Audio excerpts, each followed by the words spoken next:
Hey, you guys, it's Megan from Create Your Future. Today we have Karen here. Hey, Karen, how are you? Hi, Megan.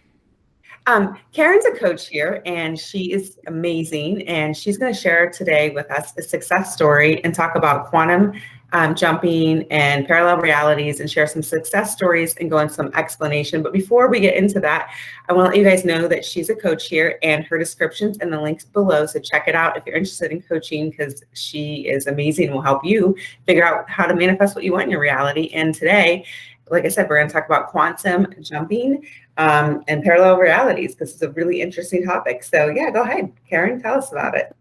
All right, so this is actually one of my favorite topics. I think it's so interesting and just it's one of those things where I found that the most success in it and actually seeing it happen has been more if I'm doing it like out of just I'm just gonna try this like for fun. Like if you this is one of those things where if you have like too much like I need this to happen or like this is gonna happen this way or that way, it doesn't necessarily work because you're holding on so tightly to it. It's one of those things where you kind of just like have to entertain the idea and let it just happen and know that it's coming. But basically, parallel realities, like everything already exists, everything's already in existence. So every possibility that you could think of, like if you were thinking like I want to go in this career, that other career, or I want to live here, there, or in the other place, or I want to be with this specific person or that one or the other one, like all of those options are already existence. So there's a version of every one of us that's already in each possibility. So there's a version that's already married, there's a version that's living in a mansion, there's a version that's living on the streets, there's a version that is like waiting for something, there's a version that already has it. All these things are already existing like right now, and instead of us like we're not changing our environment to get there, we're moving ourselves through the space to get to that place. So I kind of think about like those, like when you look at like those ancestry trees that have all the branches, or even a regular tree and they have all the branches. So you're just kind of moving through to the branch that you like in the direction that you want. I So like that. I like that. That's a good visual. Yeah, that makes sense. yeah, or like if you think about a video game or a board game, like every option of the game is already in existence. You're just playing the game and deciding which route you want to take. But that possibility that you didn't take is already existing as well. You just didn't. And then at any point, you could technically go back and take that one, or you could jump to the other side of the game and do that instead. Yeah, so you can change it. You can make your decision, like change at any point in time. I like that because even if you make that decision, you don't like it, you're like, okay, I can go to this decision, or I can go back and do this. Yeah, I like that. That's true. And I think it's something that is like if you're thinking about like a specific person and changing them, like you're not changing them, you're just choosing a different branch in which they act this other way. The version that's in front of you doesn't matter. Whatever they say, it doesn't matter because they're not even the one that you're looking for. You're just going to another version. Like I've even like I had a situation with my specific person where I definitely did something very embarrassing and I wanted him to forget that it happened, and I just like decided that we shifted to a reality where it never happened, or he doesn't remember, it just wasn't important, and he has never ever brought it up again. But then that's the thing, I've also never brought it up. Like it's you can't expect to shift to another reality but yet ask questions about the old one. Yeah, so you can't live in two places at once. So if you're shifting, kind of making that decision, being like, all right, I'm leaving this other thing behind, therefore, that doesn't even exist anymore. And but if I go, oh, do you remember that thing? And that, I'm like, I'm ruining it. Like, why am I doing that? If it's not existing, then it's not existing. I can't go ask questions about something that doesn't exist. But Right. I think another like illustration is that if you like our brain obviously likes familiarity and it likes logic. So you technically could, like, I could manifest living in a mansion by the beach tomorrow morning, but my brain would be like, we went to sleep in that place, why are we in this other place? So that's where the lag kind of comes in the shifting, that our brain doesn't like things that are, if it's too different, it's going to be like, what what just happened, right? So it's possible to the extent that you would believe it to be possible. I don't even think I'm there yet that I could think, oh, tomorrow I'm going to wake up in a mansion. But if someone genuinely thought it was possible, in theory, I guess it could happen. But our brain does like familiarity and like the things to be the same. So when it comes to like shifting, like even when you are shifting realities, it often will not look too different at first. So you wouldn't want to question it, because anytime you would question it, then you're back where you left. So if I decided that right now I'm shifting to a reality that I'm with my SP, but then I go, where is he? Now I'm back at the one where he's not here, right? So it's one of those things where you just have to decide that you're shifting, and then you have to stay there. You can't go back. You just really have to stick to that mental diet. Even stronger, I feel like, that if you just in general, like, you just have to stay there, because the second you question it, the second you go back. And I think the other question is, well, how do you know that you haven't shifted yet, right? Like, how do you know that reality doesn't just look very similar to the one you're? That's a really good point. Yeah. So what would you say to that? I would say that you just have to, like, you really just have to persist. Like, when this is, and like I said, this is one of those things where you have to, if you really want to try it and do it and be successful in it, you have to entertain the idea of it being possible, kind of understand that it's possible, and then be like, okay, I'm shifting to this. And anything that tells you otherwise, you just have to ignore it, because the second you go back to, oh, but where is it, or this or that, then you're already back to where you left. If you did, just took yourself back. Absolutely. And I think you can try in smaller steps, because I've done it too, when I first started it. And even yesterday, I noticed something. I'm like, have you ever like gone past the same, this is where I know this happens too, because even if you're not purposely doing it, but you're like, okay, that was a crappy day yesterday. Today's going to be totally different. I'm shifting into something different, right? And even yesterday I was on a walk, and I'm like, I have never seen that house there before. I go past that house, I go past the street every single day, and I was like, so there's things like that sometimes people don't take into account, little things like that, and then you think, because you're right, the familiarity thing, and you're like, oh no, that maybe sort of second guessing yourself, but no, that's really like signs that you have shifted into something. Have you ever had anything like that happen? Yeah, and I think another common example that I think everyone could probably resonate with is, because this happens to everyone, is if you lose like your keys or your phone or your wallet, and you're looking for it somewhere, and you look in the same place 100 times, and you know that place, but you resolve yourself to, like, I need to find my keys, phone, wallet, whatever it is. It's just there. Right. And I think you said something in the beginning is just being relaxed. And I think it's kind of coaxing yourself into it, because even with the keys, when I'm like, all right, chill out, your car's there, obviously you came home last night. So like your keys have to be here, or, I left my keys like maybe a week ago, and I did the same thing. And sure enough, they were at the same place that I looked 5 times over and over again, and I saw them like, yep, shifted. Yeah, and those are the little ones, and the little times that maybe are hard to see if you don't know like about it. You may think this is normal. You're basically shifting, and it can happen. Like, it is gonna look very similar to like the reality you just came from, because like I said, your brain likes for things to be similar. It doesn't like sudden changes, so it likes logic. So it is very similar. And yeah, so that's like a prime example that happens to everyone. You lose something and you find it in the place you looked 100 times.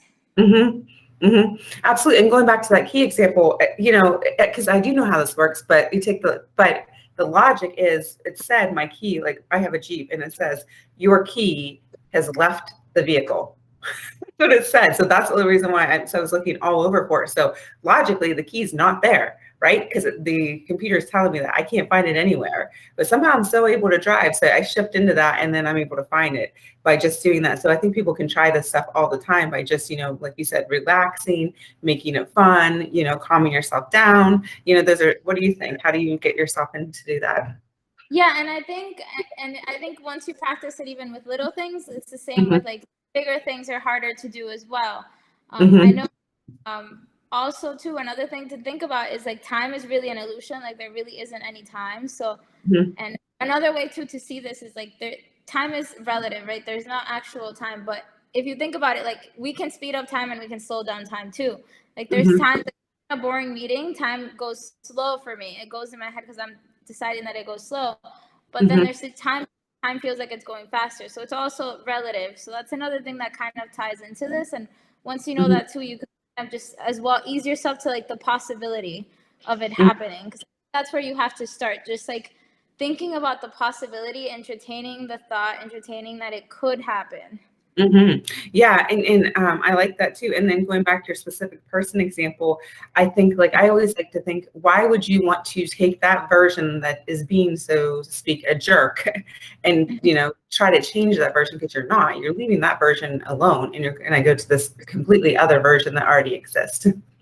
Yeah, and I also think it sounds harder to think of something as being changed or changing it, because that sounds like a lot of work. But if you think about it, also sounds easier, and it kind of helps to ease the transition as well. Because like that's like, oh, well, I have to change all these things. But shifting, it's like, okay, well, none of that was important. It's just this other thing that's exactly what I want. It's the same person but better version that I want. Yeah, and I think the key is what you said too, is trying to not go back to the past. I think that's where the discipline comes in, and thinking, because a lot of people do shift their specific person into, a different version, and then they're bringing up the old version again, because they're looking, being like, wait, why are they being so nice? Why are they being this way? But what they've really done is shifted into a different version of this person. Yeah, and you can also practice a thing with time too. You can intend that time goes by quicker when you want. Like, try to play around with time. That'll also your like knowledge of like the possibility of it happening, if you kind of just play with that too. Like, I've done that too. Sometimes like if something's like really boring, I'm like, I intend this goes by quickly, and it kind of will speed up. I've done this before too, where like I've had to get to work, and I have like, say, like 15 minutes, but it takes me 20 minutes, and I'm like, well, I intend that time stretches itself, and I'm gonna get there on time. Yes, absolutely. I've done that too. That's so true. Playing around with those little things like that, and just taking the pressure off, because it's just those thought process is just an example of that. If you're like, I'm going to be late, I'm going to hit every red light, I'm not going to get there, I'm going to get in trouble. If you're telling that story, that's going to be your mental diet, and you're going to stay in that reality. But if you intend, like you just said, I'm going to get there, this is going to happen, it's going to go smoothly, I intend for it to go easily and effortlessly, I'm going to get there, you are manipulating time. Yeah, and also I think if this feels like hard or challenging to anyone, or if it feels like complex, you can also intend to see evidence of it. Like, you can say, like, I intend to be able to see that time is an illusion. I intend to see evidence that time is an illusion. I intend to understand like quantum jumping and parallel realities better. And the way that that's going to come, like, either it's going to happen, or you're going to see it yourself, or you're going to get more information about it in some sort of. The knowledge and the understanding can come to you too. Like, you can intend for knowledge, you can intend for an understanding of any topic as well. Absolutely. And this is not one of those things, we say all the time, it's not one of those things that I really don't even, you can read about it, but it's really going out in the court and trying it that makes a difference. That's the big difference. You don't have to, sometimes people want to read, then they're going to try it. And you don't really have to logically understand it. It's actually going on the court and seeing how it works for you. And like I said, I think that another key thing is just, like I said, entertaining the idea of it. Like, I know this is possible, this can happen, this has happened to other people. I intend for this, and then you just kind of like let it go. But if for whatever reason you doubt it, then you go back to no, I already shifted. This is what it is. You can't go backwards. If you go backwards, then you're also going to be taken backwards into where you were before. But also, like, don't be afraid of that, because you're choosing where you're going every moment. So even if you took yourself back, you can always take yourself forward again. And it's interesting, because you're also changing your self-concept as you're doing this too, because you're kind of changing, because you're coming a different version. So you can also do that. That's things I've played around with, becoming, living the end of a different version that I want to be, that if you want to be confident, let's say, or this person that you want to become, and living in that end and shifting into that person. And I have a real life story. Okay, so my boyfriend is somebody that I went to high school with. He, like, legitimately, we've already talked about how you said you did embarrassing things with your SP before. This person, I was in high school, I just wasn't the most confident person, okay, in high school. At least that's how I felt, and so I kind of like works on self-concept and all these things, and just didn't want to be that version of myself anymore. Well, we are together after all these years, and he tells me these stories from high school that I do not remember, because I've changed, I've shifted, I've gone to this completely different reality that I'm like, what? I don't remember anything you're telling me about. I'm like, I was there. I'm like, I don't remember that. So just goes to you that there are like, just when you do that and you don't look back, like you don't, I mean, things just change completely. Yeah, no, and I shared this in my video, my first video, I think, with that's about like health and body changes and all those things, where how I shifted to a reality where I no longer was afraid and no longer had a phobia. And the crazy part about that is when I was intending for that, and I think I shared this in my last video, I kept saying like, you know, I'm no longer afraid, I'm no longer afraid. And that was more, I had more of a time crunch because I kind of wanted to get over it by literally that day when they were going to do the actual procedure. But I just kept thinking, you know, I'm shifting to a reality where this was never important. This was never important. And those were the intentions of the thing. Again, I didn't know how. I just kind of put it out there. And after I did get scared at the beginning, like I shared in the other story, but I got it done. And afterwards, when I was telling my parents about how I was able to get through the process like in less time than I usually do, and how I wasn't that scared and I didn't feel anything, my parents were like, okay, so what? And that may seem like nothing, but I mean, I've had a phobia of needles since I was like little, since I was like, I can remember. So when I was a kid, my parents had to buy me things to get me to do these things. They had to praise, they had to make it a whole big ordeal. And honestly, even then it didn't work. I didn't care. I still didn't want to do it. But the fact that they could go from like this being such an exciting accomplishment, because the old version of me, it was such a big deal because of how I acted, to I did shift to a reality where even they were like, okay, like, why are you so excited? It's not a big deal. Right. And so, yeah, they're also reflecting that. And then it just shows you how that is shifting into something. That's a really cool story. I like that story. And I think that's another thing I've noticed, like when I have been able to shift, is that you'll notice that like the reality, like maybe very similar most of the times, but it's slightly different. Like there's some slight difference that no one else is going to notice but you. Exactly. That's very true. And I guess I knew I was going to do this video this week, and I was writing some notes on this. And last Sunday, or Friday, I don't know, one day, I decided, I was like, you know what, I'm going to play with this now. So I already had a story for this video, but this is a bonus one. I was like, I'm going to play around with this. And I was like, I'm going to play around with it. Maybe I'll get something else. Like, and I started like kind of saying, you know, like I intended that a specific person would text me like that day, like that particular day that they want to come over, like that particular day, and I left it. And lo and behold, that person texted me like that day. But again, I didn't go back. I just decided that this was the reality where this was going to happen. Yeah, so you just stayed with that and that mental diet, and you're unwavering on it, and you're like, okay, this is what's happening. And that same day, actually, I was driving by, and because I was playing around with this that day, because I was writing the notes for this video, and I drove by a Taco Bell, and I love the Taco Bell freezes. They're like the frozen drinks, and they have a new flavor that I love. And I drove by it, and I looked at it, and I was like, you know, I really want one, but I don't want to have to turn around because it was on the other side of the street.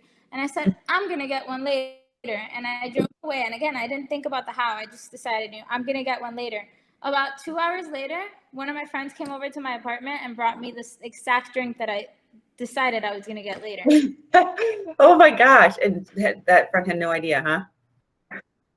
Either. Like, you didn't tell your friend. She had no idea. She was just like, I was driving by Taco Bell, and I know you like this drink, so here it is. Oh my gosh. And see, that's it, you know, and people, you know, because you shifted into it, or thought transmission went out, or you made the intention. They're all different ways of thinking of it. It's just that everybody's you pushed out, and, you know, she thought it was her idea. Yeah, she thought it was her idea, but I think that's the thing. And sometimes with those little things, it's easier to like pinpoint, but at no point did I have a thought of like, I'm not getting this thing, because I knew it was coming. Like I knew it was coming. If she hadn't brought it to me, I could have easily just got in my car and gone to get it too. It came in a better way. I want to leave my house again, but it came, right? And I also think, like, you know, if you know that you're going to the grocery store later, then you don't question, am I going to the grocery store? How am I going to get there? Like, you just know that you're going, you know that it's coming. So this is also where you have to be for everything, like knowing that what you want is coming, no matter what. Like, even if, like, I don't know, if your tire goes out when you go to the grocery store, you doubt that you're ever going to get there. You know that eventually you're going to get to the grocery store. Yeah, that's a really key point. Yeah, so if you could, I like that. So if you could try to get yourself in that thought process with your manifestations, that's a really good example, because it's that calm, that state of mind, you know what's happening. So kind of try to get yourself in the same way with anything that you're trying to manifest. Yeah, that's a really, really good example. Thank you for bringing that up. If you know that your SP is coming, if you know that your money's coming, if you know that your dream house is coming, you wouldn't be so anxious about getting to it because you know that it's coming. Mm-hmm. Yeah, that's a really, really good example. I love that. My cat's just saying hi. your dog was in the last video. My cat's in this video. Yeah, she felt left out. Yes. Well, anyway, that's amazing. Thank you so much for being here, Karen, and sharing all Wait, I that. have one more. Oh, I have one more story actually. I'm sorry, my cat just totally shifted me to a different reality. This is the one that I meant to put in this video originally, so you guys got a little bonus. But so this is something that I have this story about myself. So trying to change that, I know it's terrible, but I have a story that I lose things, especially small things like earrings and rings. So I don't wear rings for that reason, because I'm like afraid to lose them, and I do wear earrings, but I mean, it's kind of like usually they're in my ear. And even then, I will tell you that because I have this story about I lose things, like I've had earrings get lost in like very ridiculous ways, because my story has to be supported by the universe. So I actually had a pair of earrings that was stolen by my old roommate's cat, and I never found them again. So, but the cat had to conform to my story. Earrings get lost. So, yeah. Uh-huh. So I've lost so many pairs of earrings, and I have 3 like piercings on my ear, and I have a couple more, but I have 3 like regular like earring piercings in my ear. So I usually only try to have the exact amount of earrings for my piercings, so that if I lose them, I just replace them. But last year, like I lost a pair of earrings, and so for Christmas, this year Christmas, my mom got me a pair of earrings, and I was so excited because I was like, oh my god, thank you! Like now I have enough for like every single one of my ears, because I haven't replaced it.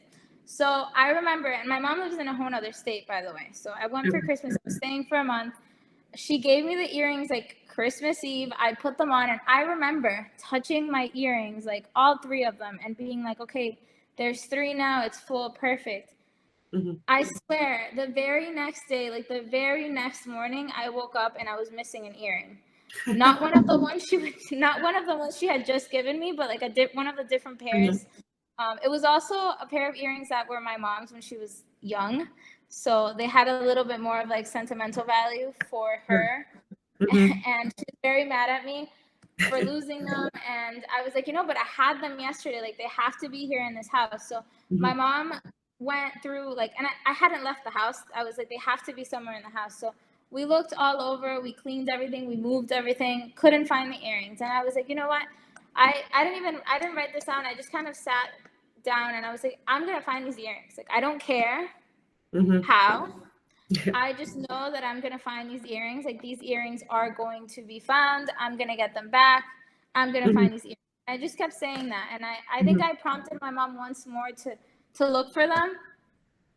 No earrings. And I was like, okay, I don't know how, but I am going to find these earrings. And I just kept kind of just saying that to myself. And I actually forgot about it. I got back home and I actually ended up buying a pair of earrings too to fill the space. And then maybe like a couple days later, my old roommate was like, oh, I'm going to clean the couch. And I was like, okay, like, sure, whatever. This is also something she doesn't normally do. So here's the thing, people will get pushed to do things that lead to the end of your desires. So she looks on the couch and then she comes into my room and she's like, I found your earring. You must have never taken it with you. Like, here it is. It's on the couch. And I was like mind blown, because I know for a fact that I had them, because I distinctly remember like touching my ears and like feeling all of them. So I know for a fact that they were with me at my mom's house. So that's the thing, like that's where the shifting comes in. Like I intended that I was going to get these earrings back. I didn't think about how. At first I did think, oh, she's going to find them. But when she didn't, I was like, well, I don't care. I'm still going to get them back. And so I basically shifted to a reality where they never left my house. Wow.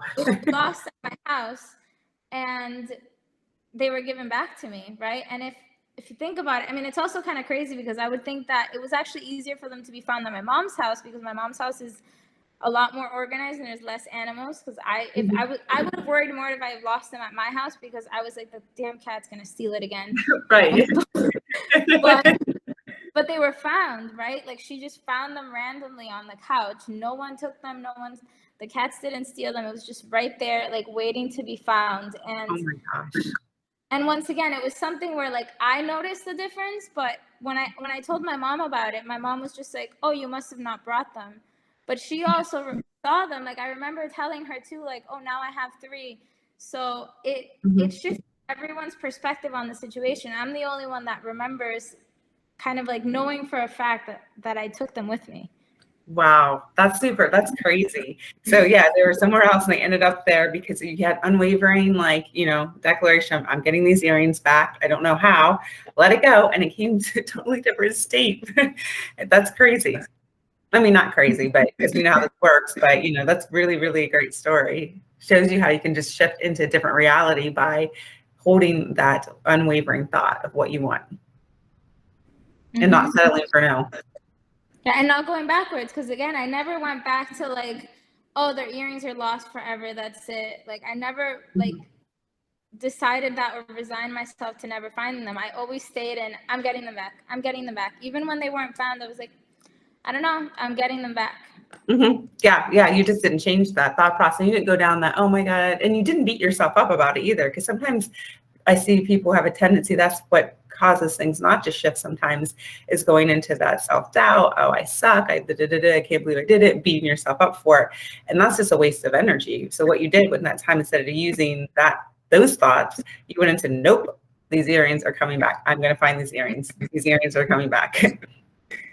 Yeah, and now the next step would be, like, now I just have to change the story that I don't lose things, because right.